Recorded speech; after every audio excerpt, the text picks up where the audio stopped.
Hi dear student, welcome to our chemistry classes. So in this video, I plan to go for some questions with their answers, and these questions from K-CET, Neet and JEE questions. I will go for some solutions. So dear student, in this video I am going for this pen and paper solution, because psychologically or student welfare, the pen paper solution is 99% is effective. So 99% it will be effective the students. So I am going for the video for pen paper. So previous all questions of K-CET, Neet, JEE, especially the chapter is the redox reaction chapters. So the redox reactions chapter and the states of matter. States of matter for PU1 syllabus, it is PUC1 syllabus. So all of you go through this and see the videos and until the completion, and how I am going to give the tricks and all, take the use and study well. Okay students, so we'll solve first question. What is that first question? See, all of you observe this. So once you have to read this, in this reaction, the 2Fe2SO4 and H2SO4 H2O2 gives rise to Fe2SO4 thrice 2H2O. The oxidizing agent is, they are asking the question, which is oxidizing agent in this reaction? Option: first one FeSO4, B H2SO4, C H2O2, D both H2SO4 and H2O2. So all of you see this. So first I will write this reaction: 2FeSO4 plus H2SO4 plus H2O2 gives rise to Fe2SO4 thrice with the 2H2O.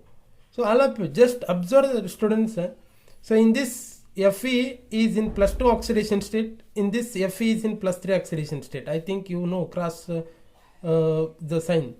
So see there, Fe2 plus converted into Fe3 plus. Fe2 plus converted into Fe3 plus. The increase in oxidation number. The oxidation number means this is a oxidation reaction. So this is the oxidation reaction. So if it is going to oxidize, so Fe2SO4 through to Fe2SO4 thrice, it is going to oxidize. If it is oxidize, something is going to act as an oxidizing agent. So especially H2SO4 is just increase the rate of reaction, but it is not act as an oxidizing agent. But all of you just think that H2O2 is one of the good oxidizing agent in this reaction. H2O2 is acting as a oxidizing agent. Sir, H2SO4 ಯಾಕೆ ಆಗಂಗಿಲ್ಲ? H2SO4 is a just acidic medium, just helps the reaction. It is a acidic medium and it is increase the rate of reaction, but it is not act as an oxidizing agent. So the option is that C is correct. H2O2 is acting as an oxidizing agent. See that. So next question, dear student. What is that next question? See the next question, second one. So first one is completed. Second one, for a redox reaction, they are giving redox reaction XMNO4 twice, XMNO4 minus YH2C2O4 and ZH plus gives rise to Mn2 plus NCO2 PH2. The value of X, Y, M, N, R. They are asking the coefficients. What is the value of X? What is the value of Y? What is the value of this M? And what is the value of this N? So, ನೀವೆಲ್ಲರೂ ಇದನ್ನು ಯಾರು, so it is balanced redox reaction. So ಎಲ್ಲರೂ steps follow ಸ್ಟೆಪ್ಸನ್ನು ಮಾಡ್ಕೋತಿದ್ರೆ ಈ reactions ಭಾಳ ಇದು ಆಗ್ತದೆ. ನಿಮಗೆ ಎಕ್ಸಾಮ್ದಲ್ಲಿ ಇರೋದು only 1 minute for 1 question solving ಇರ್ತದೆ. ಸೊ 1 minute ನೀವೆಲ್ಲ ಬ್ಯಾಲೆನ್ಸ್ ಮಾಡಿ ಕೋಫಿಷಿಯನ್ಸ್ ಹುಡುಕಾಡೋಕ್ಕಿಂತನೂ ಸರ್ಚ್ ಮಾಡೋದಕ್ಕಿಂತನೂ ನಾನು ನಿಮ್ಗೊಂದು ಜಸ್ಟ್ ಸಿಂಪಲ್ ಕೊಡ್ತೀನಿ. So it is just analyzing the reactions by analyzing the answers by given data ಅಂದ್ರೆ given option ಅಂತ ಹೇಳ್ತೀವಿ ನಾವು. For example, MnO4 minus with y mole of H2C2O4 with reactions with ZH plus ions gives rise to Mn2 plus and NCO2 with PH2O2. So ಎಲ್ಲರೂ observe ಮಾಡಬೇಕು, ನಾವು ಏನು options, ಯಾವ options ನಾವು ಇದ್ರೊಳಗೆ ಹಾಕಿದ್ರೆ ನಮ್ಮ ರಿಯಾಕ್ಷನ್ ಬ್ಯಾಲೆನ್ಸ್ ಆಗ್ತದೆ. ಸೊ ಇಲ್ಲೆಲ್ಲರೂ ಜಸ್ಟ್ ಅಬ್ಸರ್ವ್ ಮಾಡಿರಿ, ಎಕ್ಸ್ ಇಲ್ಲಿ ಎಷ್ಟು ಅದಾವ, ಎಮ್ ಎನ್ 1 ಅದ, ಇಲ್ಲಿ ಎಮ್ ಎನ್ ಎಸ್ ಅದಾವ ಒಂದೇ ಐತಿ. ಸೊ ಎಕ್ಸ್ ಮತ್ತು ಎಮ್ ಈಕ್ವಲ್ ಇರಬೇಕು, ಎಕ್ಸ್ ಮತ್ತು ಎಮ್ ಈಕ್ವಲ್ ಇರಬೇಕು. ನೆಕ್ಸ್ಟ್ ವೈ ಇಲ್ಲಿ ಎಸ್ ಕಾರ್ಬನ್ ಅದಾವ.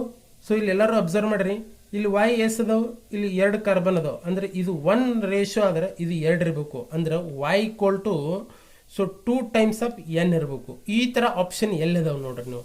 So x equal to m ಅಂದ್ರೆ ಇದು 1ನೇದು ಎಕ್ಸ್, 2ನೇದು ವೈ, 3ನೇದು ಎಮ್, 2ನೇದು ಎನ್. ತಿಳಿತೈತಿ ಎಲ್ಲರಿಗೂ ಹೇಳೋದು.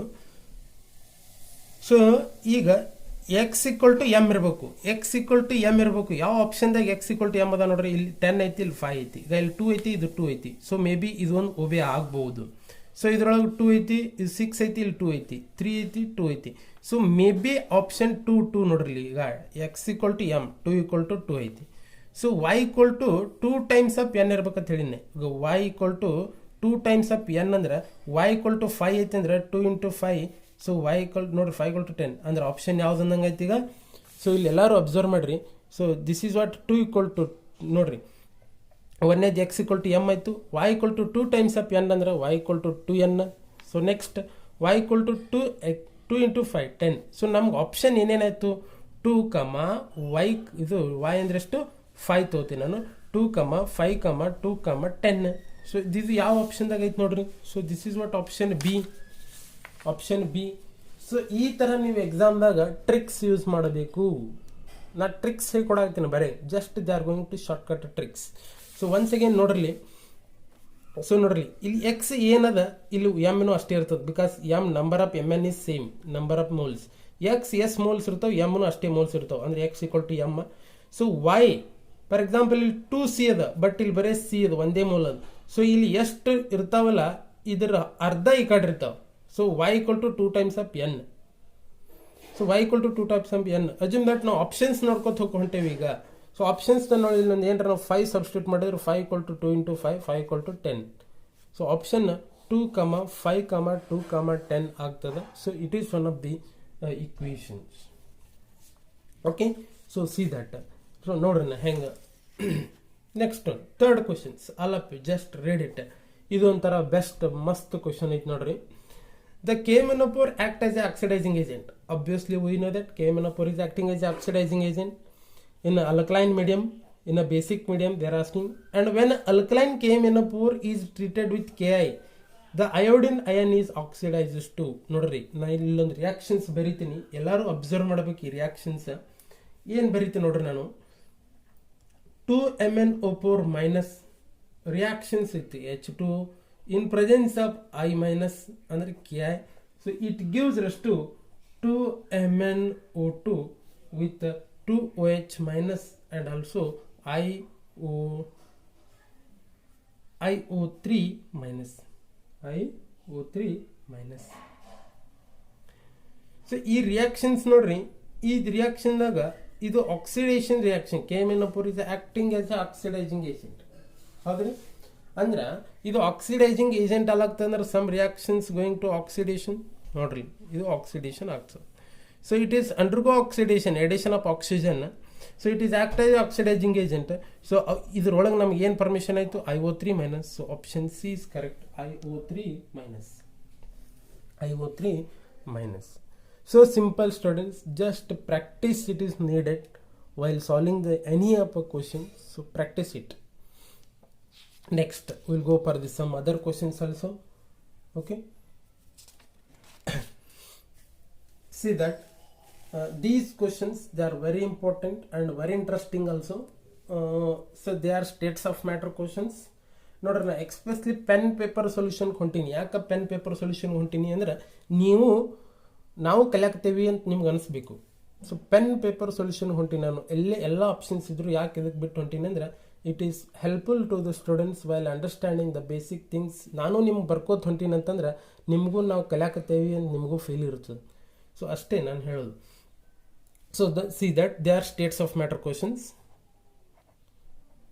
ಸ್ಟೇಟ್ಸ್ ಆಫ್ ಮ್ಯಾಟರ್ ತಿಳಿತ್ರಿ. ಸೊ ನೋಡ್ರಿ, ಇದೊಂದು ವೆರಿ ಇಂಪಾರ್ಟೆಂಟ್ CET ಕ್ವಶನ್ಸ್ ನೋಡ್ರಿ. ಇದು ಫಸ್ಟ್ ಕ್ವಶನ್ ಎಷ್ಟು ಚಂದ ನೋಡ್ರಿ. ಸೊ ನೋಡೋಣ ಏನು ಟಫ್ ಅದಪ್ಪ ಇದು ಕ್ವಶನ್ ಅನಿಸ್ತದ, but one of the easiest question ಅದು, one of the easiest question. ನೋಡ್ರಿ ನೀವು just see that the RMS velocity, they are given that the RMS velocity of hydrogen. RMS ಅಂದರೆ ರೂಟ್ ಮೀನ್ ಸ್ಕ್ವೇರ್ ವೆಲಾಸಿಟಿ ಅಂತ.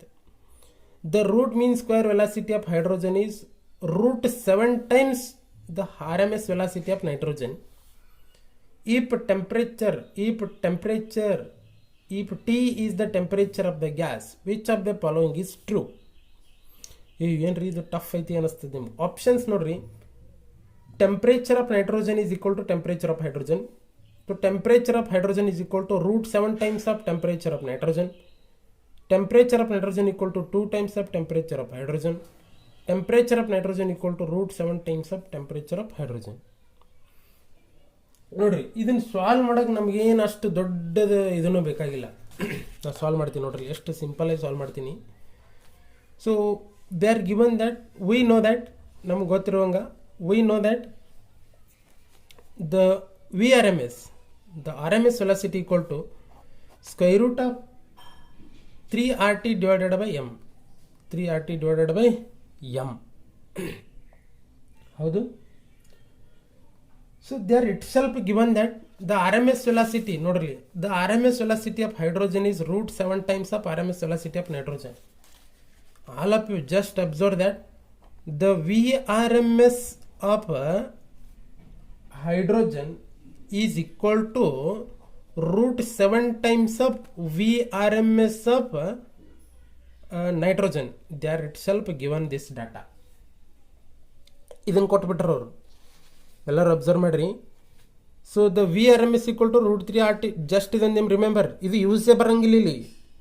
They are given that VRMS of hydrogen is √7 times of VRMS of nitrogen ಅಂತ ಕೊಟ್ರ. But ಈ ಫಾರ್ಮುಲಾದ ನಾವೆಲ್ಲರೂ ನೋಡಬೇಕು, VRMS is directly proportional to square root of its temperature. Square root of its temperature, right? So ಅಂದ್ರೆ indirectly ನಾವು VRMS is directly proportional to its temperature, right? So ಇಲ್ಲಿ ನಾವು ಏನು ಕನ್ಕ್ಲೂಷನ್ ತಗೋಬೇಕು, VRMS √7 times ಆಫ್ ಅಂದ್ರೆ ವೆಲಾಸಿಟಿನೇ √7 times ಅದಂದ್ರೆ obviously ಇದು ಡೈರೆಕ್ಟ್ಲಿ ಪ್ರಪೋರ್ಷನಲ್ ಅದಂತಂದ್ರೆ so temperature of hydrogen is equal to √7 times of temperature of nitrogen ಆಗಲೇಬೇಕಲ್ಲ. ಅಷ್ಟು ಸಿಂಪಲ್ ಅದು ನೋಡ್ರಿ. ವೆಲಾಸಿಟಿ ಈಕ್ವಲ್ ಟು ಟೆಂಪರೇಚರ್ ಅಂತ ತೊಗೊಂಡ್ಬಿಡ್ಬೋದಲ್ಲ ನಾವು, because they are directly proportional. So options ನೋಡ್ರಿ ಎಷ್ಟು ಚಂದ ಕೊಟ್ರ ಅವರು, ತಿಳಿತ್ರಿ? ಸೊ ಆಪ್ಷನ್ಸ್ ಬಿ ನೋಡ್ರಿ, ಈ ಸೊಲ್ಯೂಷನ್ ನೋಡ್ರಿ ನೀವೇ ಎಷ್ಟು ಸಿಂಪಲ್ ಐತೆ ನೋಡ್ರಿ. ಇದು ನಿಮ್ಗೆ ಯಾರು ಪ್ರಾಬ್ಲಮ್ ಹಾಕೋದು ಸಬ್ಸ್ಟಿಟ್ಯೂಷನ್ ಏನೂ ಇಲ್ಲ, ಜಸ್ಟ್ ಸಿಂಪಲ್ ಟ್ರಿಕ್ಸ್ ರೀ. Just simple tricks is needed in this solution. ಹೌದಲ್ಲ? VRMS ಫಾರ್ಮುಲಾ ಗೊತ್ತಿತ್ತು. VRMS they are given this is a data. So VRMS directly proportional to square root of temperature. VRMS directly proportional temperature ಅದಂದ್ರೆ so velocity is again temperature of hydrogen is equal to √7 times of ಇದು. So simple it is ನೋಡ್ರಿ. ಈ ಥರ think ಮಾಡ್ರಿ, ನಾನು ನಿಮ್ಗೆಲ್ಲರಿಗೂ ಹೇಳೋದು. So the next question, see that the statement that not correct in the given 4 options. ನೋಡ್ರಿ ನಾನು ಇವ್ರು ಹೇಳ್ಕೊತ ಹೋಗ್ತೀನಿ, ಒಂದೊಂದೇ ಹೇಳ್ಕೊತ ಹೋಗ್ತೀನಿ. So first one, the van der Waals constant A means measures the extent of intermolecular attractive force of real gas. So I think always obviously you people know very well. So the van der Waals equation is that, I'll write here, the van der Waals equation is that P plus N A by V whole square and V minus NB equal to nRT. So ಇಲ್ಲಿ ಎಲ್ಲರೂ observe ಮಾಡಬೇಕು, this A in this equation A, this is the intermolecular force. This is a significance. Significance of this A is itself that the intermolecular force. ನೋಡ್ರಿ, ಈ ನಮಗೆ ವಂಡರ್ವಾಲ್ಸ್ equation ಯಾವಾಗ ಬಂತು? Van der Waals equation ಯಾವಾಗ ಬತ್ತಂದ್ರೆ for real gases that gives the van der Waals equation. So ಈಗ ನಮಗೆ P V equal to N R T ಗೊತ್ತಿತ್ತು. P V equal to N R T, it's only for ideal gas, only for ideal gas. ಹೌದು, for real gas this equation, this is van der Waals equation. ಅವಾಗ ಇವು A ಮತ್ತು B ಅನ್ನೋದು constant ಬಂದು. What is the significance of A? This A significance is that intermolecular force. ತಿಳಿತ್ರಿ? So ಒಂದೇ option correct ಐತಿ. So ಎರಡನೇದು, Boyle's point depends upon nature of the real gas. ನೋಡ್ರಿ, ಅಬ್ವಿಯಸ್ಲಿ ಇಟ್ ಇಸ್ ಕರೆಕ್ಟ್. ಅಂದ್ರೆ the Boyle point ಅಂದ್ರೆ ಏನು? What is Boyle's point? So most of them are they are going to confuse. What is Boyle's point or Boyle's temperature ಅಂತ ಕರೀತಾರೆ ಇದಕ್ಕೆ. Boyle's temperature. What is Boyle's temperature? The temperature at which the real gas converted into ideal gas. This is called as Boyle's temperature. So ಈ Boyle's temperature nature of gas ಮೇಗೂ depend ಆಗಿರ್ತೈತೆ. ಅದು nature of gas ಮೇಗೂ depend ಆಗಿರ್ತದೆ. ಎಲ್ಲ ಗ್ಯಾಸ್ನೂ ಎಲ್ಲ ಟೆಂಪರೇಚರ್ನಾಗ ಐಡಿಯಲ್ ಗ್ಯಾಸ್ ಕನ್ವರ್ಟ್ ಮಾಡೋಕ್ಕಾಗಿಲ್ಲ. ಸೊ ಯಾವ ಗ್ಯಾಸ್ ಇರ್ತೈತಿ, ಯಾವ ಟೆಂಪರೇಚರ್ ಕನ್ವರ್ಟ್ ಮಾಡ್ಬೇಕು ಅನ್ನೋದು ಈ ನೇಚರ್ ಆಫ್ ಗ್ಯಾಸ್ ಮೇಗೂ ಡಿಪೆಂಡ್ ಆಗಿರ್ತದೆ. ಇದೇ ಇದು ಕರೆಕ್ಟ್ ಸ್ಟೇಟ್ಮೆಂಟ್. ಸೊ ನೆಕ್ಸ್ಟ್ ನೋಡ್ರಿ, the compressibility factor measures the deviation of real gas from the ideal gas behavior. Very good, it is very good concept.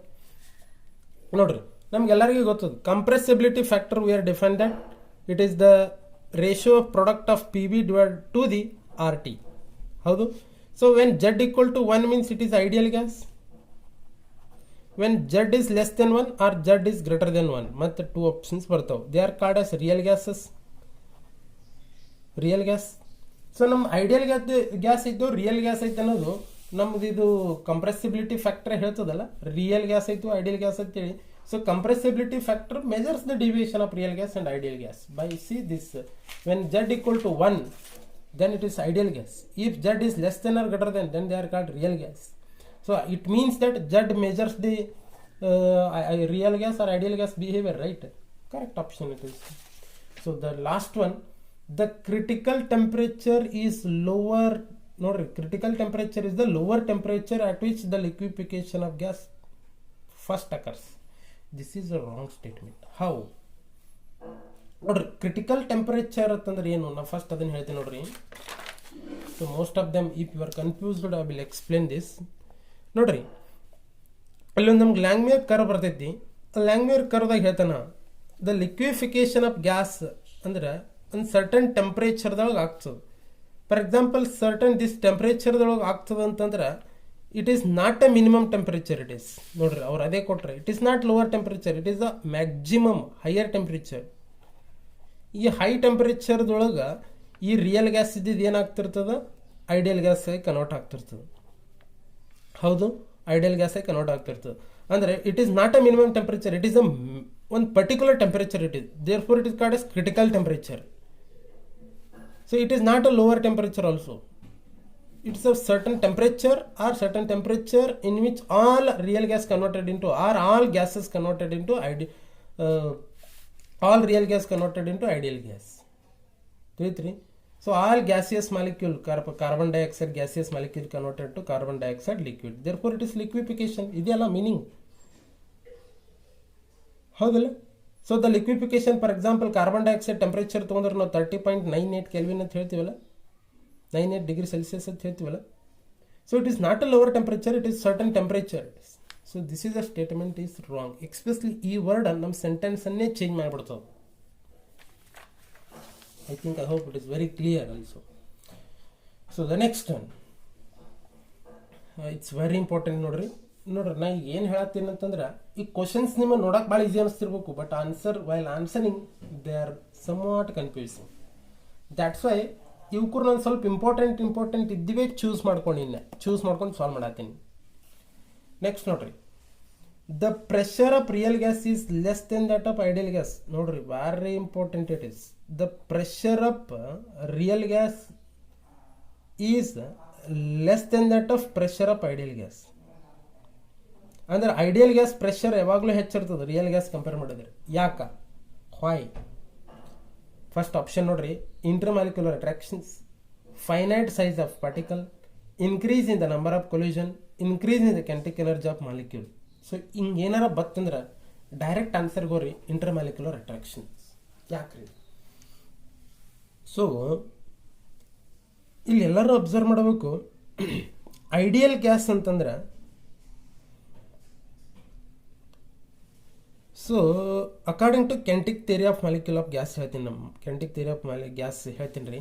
ಅವ ಏನು ಹೇಳ್ತಾನೆ, ಫಸ್ಟಿಗೆ there is a particle, there is no force of attractions repulsion between them ಅಂತ ಹೇಳ್ತಾನೆ. If they are ideal there will be some force of attractions equal to ideal gas. ಯಾವಾಗ collision to the its container, they are come back its original position, therefore they are called as elastic collision ಅಂತ ಹೇಳ್ತಾನಲ್ಲ ಅವ. So ಇವು ಏನಿವು ideal gas. ಇವು ಅಂದ್ರೆ ಅದರ ಅರ್ಥ ideal ಗ್ಯಾಸ್ನೊಳಗೆ ಇಂಟರ್ಮಾಲಿಕ್ಯುಲರ್ ಫೋರ್ಸ್ ಆಫ್ ಅಟ್ರಾಕ್ಷನ್ ಐತಿ, ಇಂಟರ್ಮಾಲಿಕ್ಯುಲರ್ ಫೋರ್ಸ್ ಐತಿ. ಅದಕ್ಕಂತ ಹೇಳಿ ಅವಕ್ರೊಳಗೆ ಪ್ರೆಷರ್ ಹೆಚ್ಚದು, ಇಂಟರ್ಮಾಲಿಕ್ಯುಲರ್ ಫೋರ್ಸ್. ಸೊ ರಿಯಲ್ ಗ್ಯಾಸ್ನೊಳಗೆ ಇಲ್ಲ. ಸೊ ಐಡಿಯಲ್ ಗ್ಯಾಸ್ನೊಳಗೆ ಎಷ್ಟು ಕೊಲಿಷನ್ ಆಗ್ತದ ಅಷ್ಟು ಪ್ರೆಷರ್ ಆರ್ ಅಷ್ಟು ಟೆಂಪ್ರೇಚರ್ ಅಷ್ಟು ಫೋರ್ಸ್ ಜನರೇಟ್ ಆಗ್ತದೆ. ಅದಕ್ಕಂತೇಳಿ ಪ್ರೆಷರ್ ಹೆಚ್ಚಿರ್ತದೆ ಐಡಿಯಲ್ ಗ್ಯಾಸ್ನಾಗ. ಬಟ್ ರಿಯಲ್ ಗ್ಯಾಸ್ನಾಗ ಹಂಗಿಲ್ಲ. There is no force of attraction repulsion between them. That's why there will be pressure is very less. So, by just seeing ನೋಡ್ಬಿಟ್ರಿ ಇದನ್ನ option ಮಾಡಕ್ಕೆ ಬರ್ತದೆ.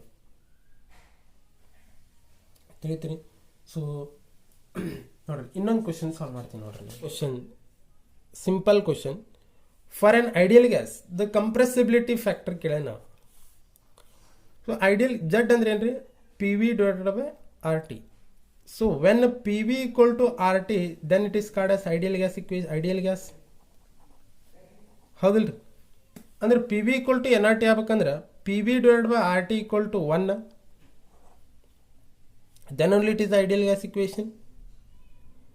So Z equal to 1 ಆಗಿತ್ತಂದ್ರೆ it is ideal gas. ನೋಡ್ರಿ, direct question ಇಂಥ miss ಮಾಡ್ಕೋಬೇಡ್ರಿ. ತಿಳಿತು? ಒಂದೊಂದು marks ನಿಂತರ 500 1000 ರ್ಯಾಂಕ್ ಮುಂದೆ ಹೋಗ್ತಿರ್ತದೆ. So all of you go through this. So in the next video ಇನ್ನೂ ಹೆಚ್ಚೆಚ್ಚು ಕ್ವೆಶನ್ ಸಾಲ್ವ್ ಮಾಡ್ತೀನಿ. ಸೊ ಅಬ್ಸರ್ವ್ ಮಾಡಿರಿ, ಸಾಲ್ವ್ ಮಾಡೋಕ್ಕೆ ಟ್ರೈ ಮಾಡಿರಿ ನಿಮ್ಮದೇ ಓನ್ ವೇದಾಗ. All the best.